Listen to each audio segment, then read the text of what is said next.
Halo semuanya, oke di sini kita mau bongkar satu hal yang sering banget bikin pusing pemula. Sebenarnya berapa sih duit yang perlu disiapin buat mulai nge-gym? Tenang, kita bakal bedah tuntas semuanya, dari biaya member sampai ya biaya-biaya gaib lainnya. Nah, kalau itu pertanyaan kamu udah datang ke tempat yang pas banget. Cuma dalam beberapa menit aja nih, kita bakal kupas habis semua yang perlu kamu tahu.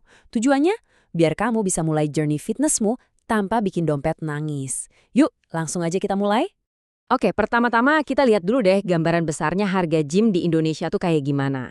Soalnya harganya itu macam-macam banget dan penting nih buat tahu apa sih yang bikin beda. Bener banget. Rentangnya itu, jauh banget.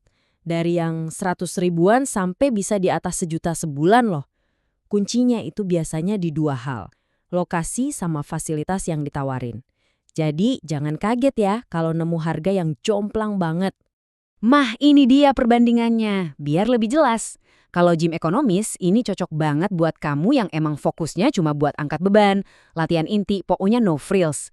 Terus kalau naik ke kelas menengah, kamu dapat kenyamanan lebih, pilihan kelasnya lebih banyak.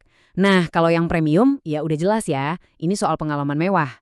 Intinya sih satu, sesuaikan aja sama kebutuhan, dan yang paling penting, kantong kamu. Oke, biar makin kebayang, kita langsung lihat aja contoh-contoh nyatanya ya. Kita coba sebutin beberapa nama gym dari tiap kategori tadi. Nih, buat yang kategori ekonomis, ternyata pilihannya banyak banget loh. Ada Body Fit Station, mulai 150.000 doang. Ada Duo Shine Fitness, Gorilla Gym, Fit Hub. Ini tuh bukti kalau mau mulai hidup sehat, sebenarnya nggak harus mahal-mahal kok. Sekarang, kalau kamu nyari yang tengah-tengah lah, seimbang antara harga sama fasilitas, kelas menengah ini jawabannya. Ada Rai Fitness, Snap Fitness, FTL Gym. Nah, di level ini, biasanya kamu udah dapat alat yang lengkap banget, plus akses ke banyak kelas yang seru-seru. Dan terakhir, kelas premium. Wah, kalau ini sih kita udah ngomongin experience ya. Fasilitas kayak sauna, kolam renang, bahkan dapat handuk bersih tiap abis latihan, itu yang bikin beda. Ini buat kamu yang emang nyari kenyamanan super maksimal. Eits, tapi tunggu dulu. Jangan kira biaya gym itu cuma soal bayar member bulanan aja ya. Ada loh beberapa biaya tersembunyi yang sering banget kelewat sama pemula. Yuk kita bongkar satu-satu. Nah, biasanya sih ada 3 nih biaya tambahan yang utama. Pertama, ada biaya pendaftaran di depan. Kedua, ini opsional sih biaya buat personal trainer atau PT. Dan ketiga, ya pastinya modal awal buat perlengkapan latihan.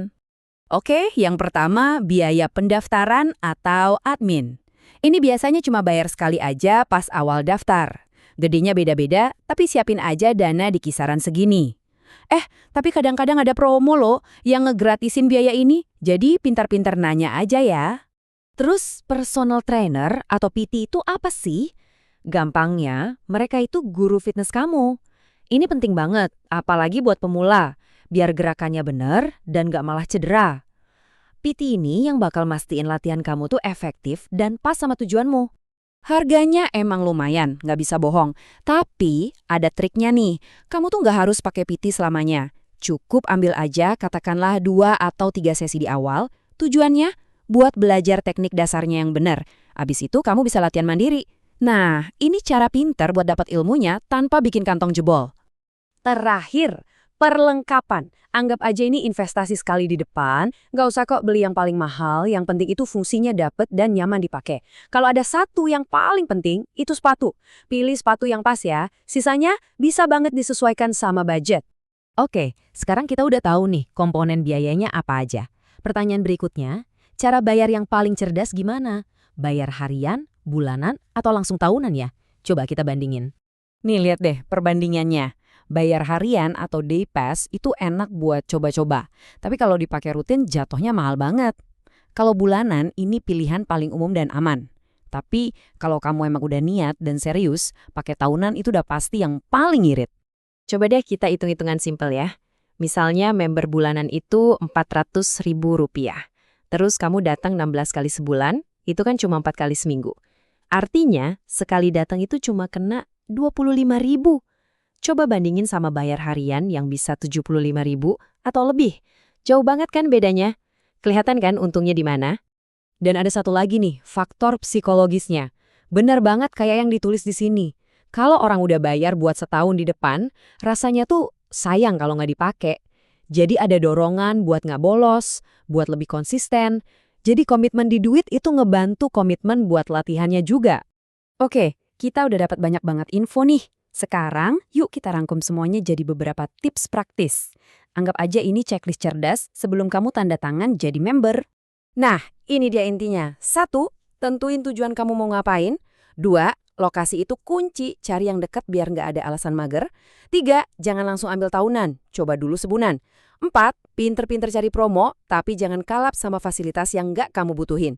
Dan 5, yang terakhir, cari yang bersih dan nyaman, jangan cuma ngejar yang paling murah. Ingat ya, 5 poin ini. Jadi ujung-ujungnya nih dari semua hitung-hitungan biaya tadi, kesimpulannya cuma satu.